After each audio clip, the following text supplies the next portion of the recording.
बारिश के पानी में अक्सर बच्चे खेलने के लिए बाहर निकल जाते हैं, पर उन्हें ये नहीं पता कि गहरे पानी के अंदर उनका इंतजार कौन कर रहा होता है। तो उस शाम अंबा गांव का सोनू भी अपने बड़े भाई के पास अपने लिए नाव बनवाने पहुंच गया। जय भैया, देखो ना कितनी मस्त बारिश हो रही है।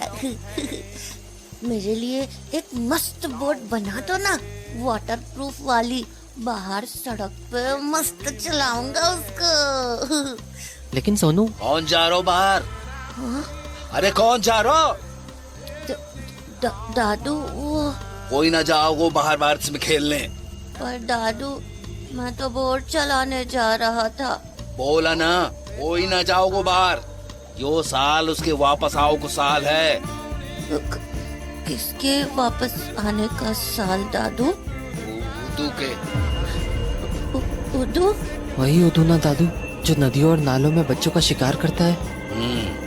यो अंबा गांव अब बच्चों के खातिर सुरक्षित ना है, और बारिश के मौसम में तो खास करके ना है। यही से बाहर जाने की कोई जरूरत ना है, घर पे रह, समझ गया? और जय, तारू इम्तिहान है ना कल, तो तू भी पढ़ाई कर। इतना कहकर दादू अपने बिस्तर पर लेट गए और जय और सोनू आपस में धीरे धीरे बातें करने लगे। जय भैया, ये उदू वाली कहानी सच है क्या? हाँ सोनू, हर 12 साल में उदू अंबा गांव लौटता है और छोटे बच्चों का शिकार करता है। मेरा इतना मन था नाव चलाने का, पर अब कैसे चलाऊं? दादू ने तो बाहर जाने से मना कर दिया। जय भैया, चलो ना खेलते हैं। मेरे एग्जाम से सोनू, मैं नहीं खेल सकता। तो फिर मेरे लिए नाव बना दो, मैं उसी से खेल लूंगा। अरे पागल है क्या? दादू ने बोला ना बाहर खेलने नहीं जाना है। अरे मैं बाहर नहीं खेलूंगा, बस नाव चला के आ जाऊंगा, सच्ची। अरे लेकिन प्लीज ना जय भैया, प्लीज। देख, तुझे प्रॉमिस करना होगा कि तू नाव के पीछे पीछे नहीं जाएगा, तभी मैं तेरी बोट बनाऊंगा। पक्का प्रॉमिस भैया, नहीं जाऊंगा। तो थोड़ी ही देर में जय ने सोनू के लिए बोट बना दी और सोनू उसे लेकर बाहर खेलने के लिए चला गया। बाहर इतनी तेज बारिश हो रही थी कि सड़कें नदियां बन चुकी थी, और उस पानी में अपनी नाव को बहते देख सोनू खुशी से झूम रहा था। ये चली मेरी बोट, चल चल, ऑल तेज। सड़क पर पानी इतनी तेजी से बह रहा था कि सोनू की बोट पूरी रफ्तार से आगे बढ़ती चली जा रही थी, पर तभी उसे अपनी बोट एक गटर की ओर जाती दिखी। नहीं, गटर में मत जा। नहीं, मत जा। पर वो बोट नहीं रुकी और देखते ही देखते गटर के अंदर चली गई। तो सोनू भी भागा भागा उस गटर के पास पहुंचा। अरे यार, बोट तो अंदर चली गई, अब मैं कैसे खेलूंगा? सोनू गटर के पास खड़ा ही था कि तभी अचानक अंदर से एक हाथ बाहर आया और फिर धीरे धीरे उसका चेहरा। सोनू उस आदमी को नहीं जानता था और वो देखने में भी थोड़ा अजीब सा था। इससे पहले कि सोनू कुछ समझ पाता, उसे उस आदमी के हाथ में उसकी बोट दिख गई। तभी वो आदमी बोला, सोनू, ये बोट तुम्हारी है ना? हाँ, ये तो मेरी बोट है, पर तुम्हें कैसे मिली? मैं भी तुम्हारी तरह एक बोट से खेल रहा था, पर वो भी इसी गटर के अंदर चली गई। फिर मैं उसे ढूंढने अंदर चला गया, और पता है मुझे नीचे क्या मिला? क्या? तुम्हारी बोट। हाँ? तुम अंदर डूबे नहीं? नहीं, अंदर पानी नहीं है, सुंदर गार्डन है अंदर, ब्यूटीफुल फ्लावर्स, प्लेग्राउंड। सच्ची? हाँ सच्ची, गांव के अंदर खूब मजे करेंगे। नहीं, भैया बोलता है अनजान लोगों के साथ नहीं खेलते। अरे तो दोस्त बन जाते हैं ना यार।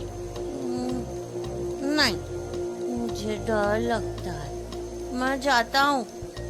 अच्छा ठीक है, पर अपनी बोट तो लेते जाओ।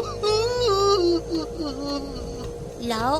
अरे बुद्धू, हाथ तो बढ़ाओ अपना। हाँ? अब लाओ। इधर सोनू ने अपना हाथ बढ़ाया था, वहीं दूसरी तरफ दादू गहरी नींद में सो रहे थे कि तभी एक तेज बिजली की आवाज हुई और उनकी आंख खुल गई। न जाने ये बारिश कब रुकेगी। ये दोनों कटे गए। अरे सोनू, जय, अरे कहाँ चल गो?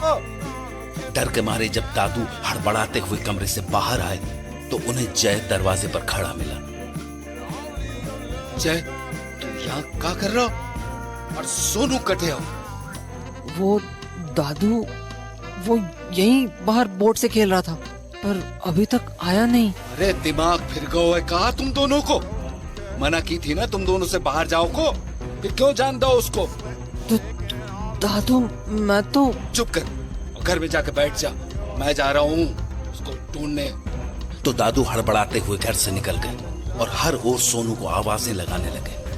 सोनू, सोनू, सोनू, सोनू, सोनू।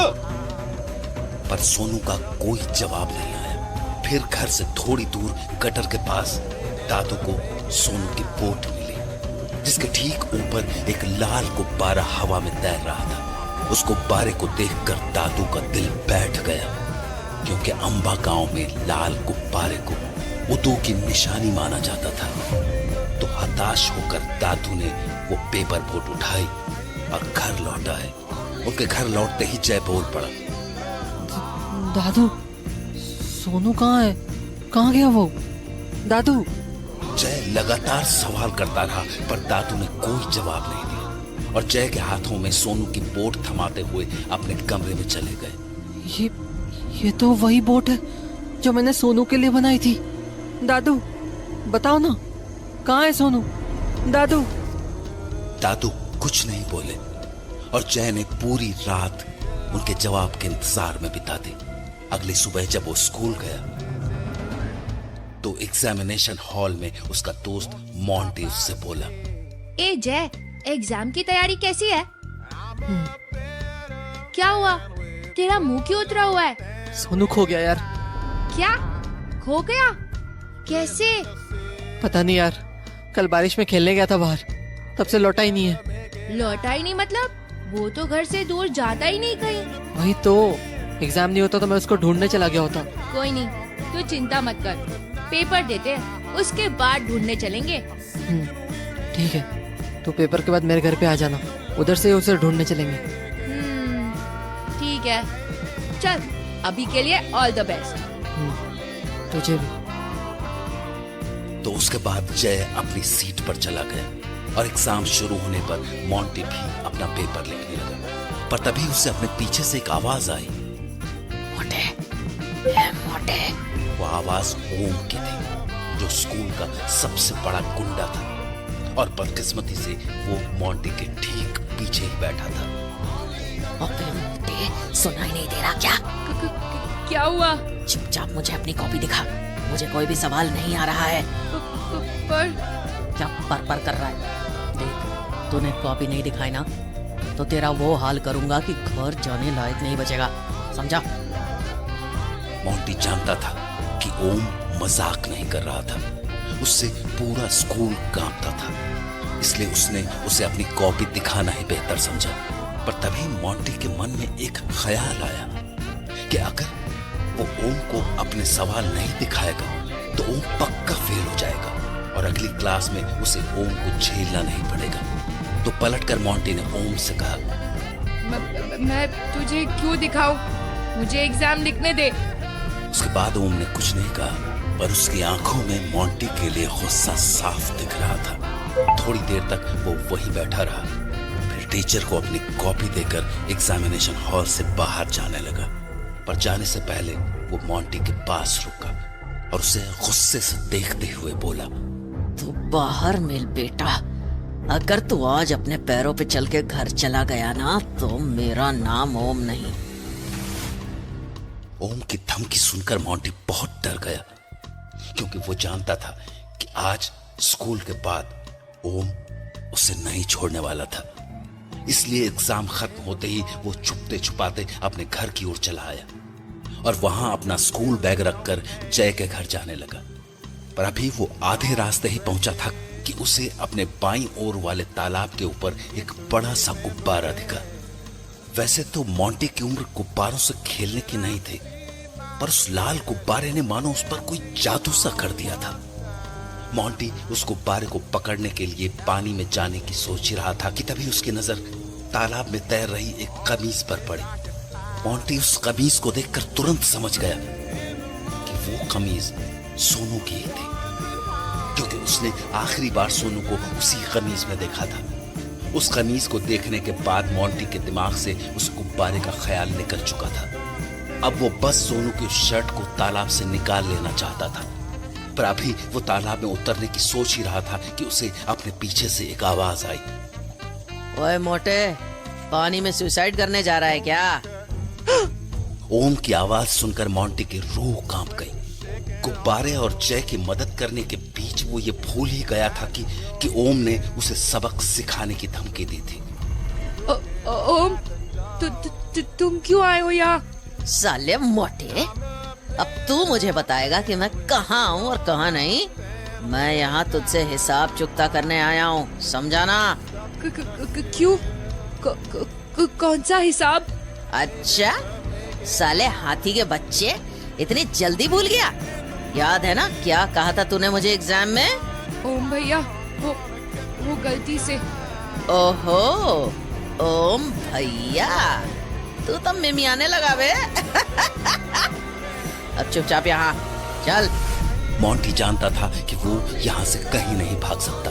उसे अब ओम की बात माननी ही थी, तो वो डरता हुआ ओम के पास चला गया। ओम भैया, देखो, मुझे जाने दो। अबे चुप, ज्यादा चबड़ चबड़ मत कर, वरना इसी तालाब में धक्का दे दूंगा, किसी को पता भी नहीं चलेगा। ओम भैया प्लीज, मम्मी ने जल्दी बुलाया घर पे, प्लीज जाने दो। मम्मी ने जल्दी आने को बोला है? और यहाँ जो तेरा बाप तेरे को रुकने को बोल रहा है, उसका क्या? मुझसे गलती हो गई, अगली बार से जो बोलोगे वही करूँगा, जाने दो प्लीज। मोंटी गिड़गिड़ा ही रहा था कि ओम ने अपनी कमीज के अंदर से एक चाकू निकाल लिया। देख इस चाकू को, हाँ? ये है तेरा बाप, इसको बोल प्लीज, बोल हरामी। ये चाकू क्यों? इससे क्या करोगे ओम भैया? अभी बताता हूँ इससे क्या करूँगा, पहले शर्ट उतार अपनी। नहीं प्लीज। खुश हो जा कि पैंट नहीं उतरवा रहा मोटे, शर्ट उतरवा रहा हूँ, क्योंकि मुझे तेरी गोल मटोल तोंद देखनी है। चल उतार, नहीं तो पेट फाड़ दूंगा तेरा। उतार रहा हूँ। लाचार मोंटी क्या करता? उसने न चाहते हुए भी अपनी शर्ट उतार दी और घबराई आंखों से ओम की ओर देखने लगा। ओम भैया प्लीज जाने दो ना। ऐसे कैसे जाने दे दूं मोटे?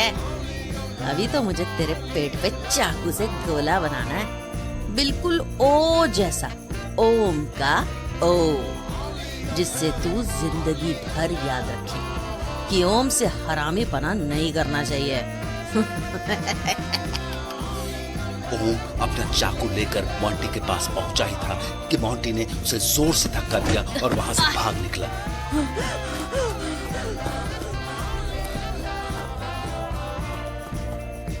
वहीं दूसरी ओर जय अपने कमरे में बैठा मोंटी का इंतजार कर रहा था कि तभी, हाँ, ये कैसी आवाज है? मोंटी, तो क्या हुआ तुझे? ऐसे जमीन पर क्यों बैठा है? जय, अरे तेरी सांस क्यों फूल रही है? तू अंदर आ। तो जय ने मोंटी को अपने बिस्तर पर बिठा दिया और उससे सवाल पूछने लगा।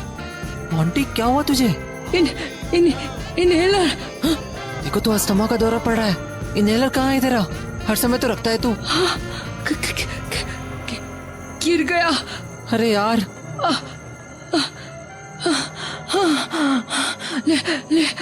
ले क्या कहीं से भी, नहीं तो मैं मर जाऊंगा। ऐसा मत बोल यार, मैं मेडिकल स्टोर से लाता हूँ, रुक। पर पैसे? अरे दादू की उठा लूंगा, तू चिंता मत कर, मैं 2 मिनट में आया। तो उसके बाद जय ने अपनी साइकिल उठाई और उसे भगाता हुआ मेडिकल स्टोर पहुंच गया। भैया वो इनहेलर दो ना, अस्थमा वाला। देता हूँ, ढूंढने दे। जल्दी दे दो भैया, बहुत जरूरी है। हाँ ये ले, 150 रुपया। 150? भैया 100 ही है मेरे पास, 50 बाद में दे दूं। अभी ये ले जाने दो प्लीज। हाँ हाँ ठीक है, ले जा। तो मेडिकल स्टोर से इनहेलर लेकर जय सीधा मोंटी के पास आ गया और उसे इनहेलर पकड़ा दिया।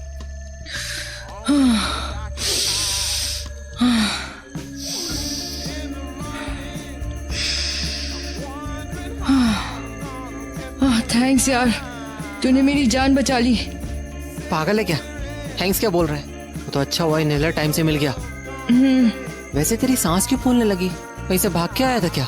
यार वो रास्ते में ओम मिल गया था, उसी से पीछा छुड़ाने के चक्कर में मुझे भागना पड़ा। ओम? उस साले की तो मुंह तोड़ दूंगा मैं उसका। जाने देना, छोड़। अभी सोनू होता तो शोर मचाता रहता। पता नहीं कहाँ होगा बेचारा। अरे हाँ, एक बात तो मैं देखो बताना भूल ही गया। क्या? मेरे को उसकी टी शर्ट मिली थी। सोनू की टी शर्ट मिली तुझे? कहाँ? वो पुराने तालाब में तैरते देखा मैंने। क्या सच में? हाँ यार, वही येलो वाली टी शर्ट पानी में बह रही थी। तो तूने ऐसे ही पहने दिया उसे? यार वो तालाब कितना गहरा है तुझे पता है ना, और मेरे को तो तैरना भी नहीं आता है। पर ना मैं सोच रहा था कि जरा सा पानी में उतर के उसे निकाल लूं, पर तभी वो साला ओम वहाँ आ गया और मुझे वहाँ से भागना पड़ा। लेकिन तू तो स्कूल के बाद मेरे घर आने वाला था ना, फिर तालाब के पास क्यों गया था? अरे वो रास्ते में मुझे तालाब के पास एक लाल गुब्बारा दिखा, तो पता नहीं क्यों मैं उसे लेने चला गया। क्या? लाल गुब्बारा? हाँ, क्यों? यार मोंटी, वो दादू बोल रहे थे जहाँ से सोनू गायब हुआ ना, गटर के पास, वहाँ भी वही लाल गुब्बारा देखा था उन्होंने। क्या मतलब है तेरा? दादू बोल रहे थे कि वो लाल गुब्बारा उदू की निशानी है। उदू? वो जो हर 12 साल में अम्बा गांव में आता है? हाँ, दादू कह रहे थे कि उदू वापस लौट आया है और शायद सोनू को उदू ही ले गया है? ऐसा मत बोल यार, देखना सोनू बहुत जल्दी मिल जाएगा, भरोसा रख। उसके बाद कुछ ही देर में मोंटी अपने घर चला गया, पर अब तक तालाब में सोनू की कमीज मिलने की खबर पूरे अम्बा गांव में फैल चुकी थी। इसलिए अगले ही दिन पुलिस अपने डाइवर्स के साथ वहां पहुंच गई, पर बहुत देर ढूंढने के बाद भी सोनू का कहीं कुछ पता नहीं चल पा रहा था, जिसकी वजह से वहां खड़ा जय और भी परेशान हो रहा था। सबके सब पागल हैं, ठीक से देख ही नहीं रहे। अरे झाड़ियों के पास क्यों नहीं देख रहे ये लोग? यार कोशिश तो कर ही रहे हैं सब लोग। मोंटी क्या कोशिश कर रहे हैं? सोनू तो छोड़, उसकी वो कमीज तक नहीं ढूंढ पाए ये लोग, और ना ही वो लाल गुब्बारा जो तूने देखा था। हाँ यार, कल तो मैंने दोनों यही देखे थे, आज पता नहीं कहाँ गायब हो गए। खैर, मैं जाके पुलिस अंकल को बोलता हूँ झाड़ियों में देखने को, क्या पता कुछ मिल जाए। मोंटी के बोलने के बाद पुलिस ने बहुत देर तक सोनू की तलाश की, पर उन्हें झाड़ियों के पास भी कुछ नहीं मिला, कोई भी नहीं। अब तक जय भी उम्मीद हार चुका था। शायद उसने भी मान लिया था कि सोनू को उदू ही ले गया था, पर उदू था कौन और कहां से आया था और सोनू को कहां ले गया था, इसका जवाब देने वाला कोई नहीं था। तो दुखी मन से जय घर लौट आया, पर उस रात जब जय पढ़ाई कर रहा था तो उसे अचानक सोनू की याद आने लगी। जय भैया, दादू के लिए मैंने मस्त नाम सोचा है, खलूस। खलूस? अले खलूस नहीं, खलूस। क्या मस्त नाम है, खलूस। सोनू की हंसी याद करते करते जय की भी हंसी छूट गई। और हंसते हंसते उसे लगा कि उसके साथ कोई और भी हंस रहा है, जबकि वहां तो सिर्फ वो ही था। कौन कौन है ये?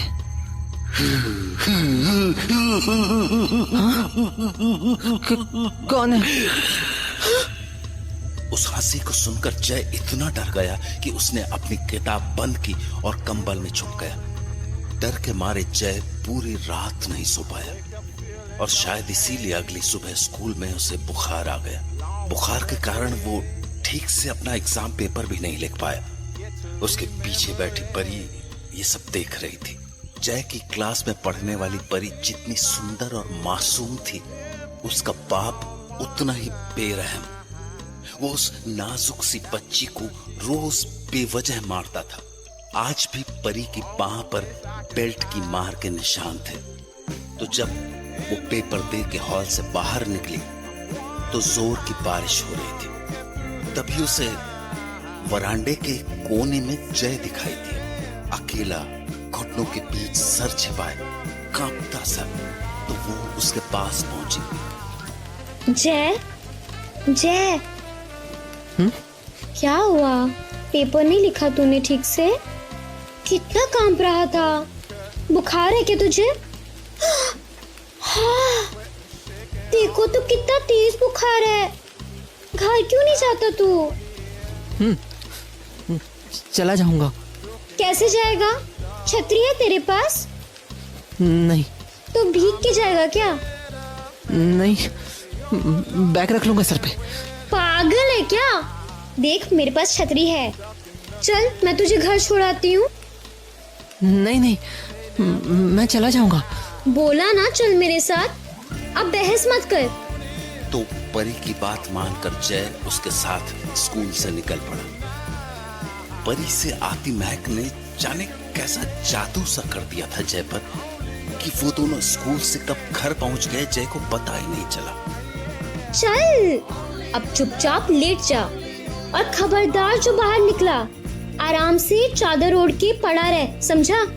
और सुन, तुझे बुखार है ना, तेरे को बहुत कम टाइम मिलेगा अगली पेपर की तैयारी के लिए। ये मेरी कॉपी ले, इसमें बहुत मस्त लिखा है मैंने। सारा रट्टा मार लेना, समझा? और तू क्या करेगी? अरे हमेशा के लिए थोड़ी ना दे रही, कल आके ले जाऊंगी वापस। नहीं यार, तू रखना इसको, मैं देख लूंगा।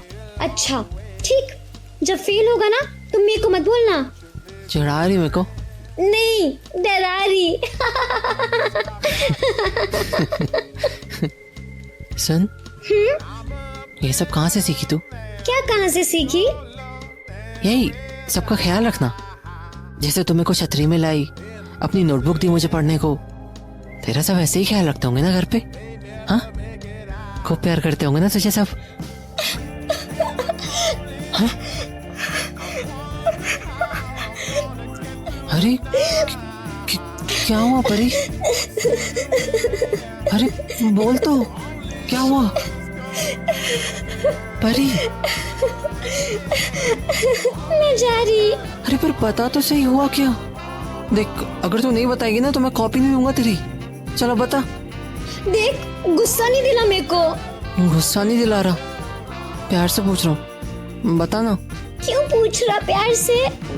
कोई नहीं करता मेरे को प्यार, पापा मारते हैं। ये देख, ये देख, रोज ऐसे निशान रहते हैं मेरे हाथ पे, और मेरी मम्मी होके भी नहीं रोकती हूँ उनको। इसके आगे परी कुछ नहीं बोल पाई और रोती हुई जय के घर से निकल गई। जय उसे एकटक जाता हुआ देखता रहा, क्योंकि उसे कभी अंदाजा भी नहीं था कि परी अपने अंदर इतना कुछ समेटे बैठी हुई थी। अभी परी जय के घर से निकली ही थी कि थोड़ी ही दूर जाने पर कुछ ऐसा हुआ जिसके कारण परी झाड़ियों में छिपकर बैठ गई। तभी मोंटी ने उसे देख लिया और उसके पास चला आया। ए परी, क्या हुआ तुझे? हो, कितना खून बह रहा है तेरे हाथ से। चल अंदर चल, हाथ धुलाता हूँ तेरा। आजा आजा। वो परी को अपने घर में ले आया। उसने उसका हाथ धुलवाया और दवा लगा के अच्छे से उसकी पट्टी कर दी, पर परी के मुंह से अभी तक एक शब्द भी नहीं निकला। वो बस बुरी तरह कांप रही थी। ए, क्या हुआ? तू कांप क्यों रही है ऐसे? अरे बोलना यार, हुआ क्या तेको? सुन, चल मैं तेको घर छोड़ के आता हूँ। ना, मैं नहीं जा रही वहाँ। है? क्या हुआ? क्यों नहीं जाएगी अपने घर? वो रास्ते में कुछ है। क्या है वहाँ? पता नहीं, पर घर के पास वाले नाले में कुछ है। क्या बोल रही है? ठीक से बताना क्या हुआ है। मैं घर जा रही थी, तभी पास के नाले से मुझे किसी बिल्ली की आवाज आई, तो मैं नाले के पास उसको देखने चले गई, पर अंदर बहुत अंधेरा था। मुझे कुछ भी ठीक से नहीं दिख रहा था, तो मैंने पास में पड़ी एक लकड़ी उठाई और नाले में घुसेड़ने लगी, पर तभी मुझे ऐसा लगा जैसे उस लकड़ी को कोई अंदर से खींच रहा हो, वो भी बहुत जोर से। बहुत ताकत थी उसमें, बहुत ज्यादा। उसने लकड़ी को इतनी जोर से खींचा कि लकड़ी मेरे हाथ को छीलती हुई नाले के अंदर चले गई और मेरे हाथ से खून निकलने लगा। पर नाले में आखिर था क्या? यही तो मैं सोच रही थी कि तभी नाले के अंदर से कोई बोला, मैं आ गया हूँ मेरी बच्ची, तेरे बहुत पास आ गया हूँ, अब तू नहीं बचेगी ना। कितनी भी कोशिश कर ले, नहीं बचेगी, नहीं बचेगी तू। नहीं बचेगी। परी इतनी डर गई थी कि वो बिना रुके बस रोए जा रही थी। चुप हो जा परी, चुप हो जा। देख, अब तो तू मेरे घर पे है ना, डर मत, कुछ नहीं होगा तुझे। और वैसे भी इतनी सुंदर लड़की रोते हुए थोड़ी ना अच्छी लगती है। रोते हुए तो कोई भी अच्छा नहीं लगता। अरे मैं लगता हूँ ना, मैं रोते हुए बहुत मस्त लगता हूँ। सच्ची, तूने देखा नहीं है कभी? जब बच्चे चिढ़ाते हैं मेरे को, बहुत मस्त रोता हूँ मैं।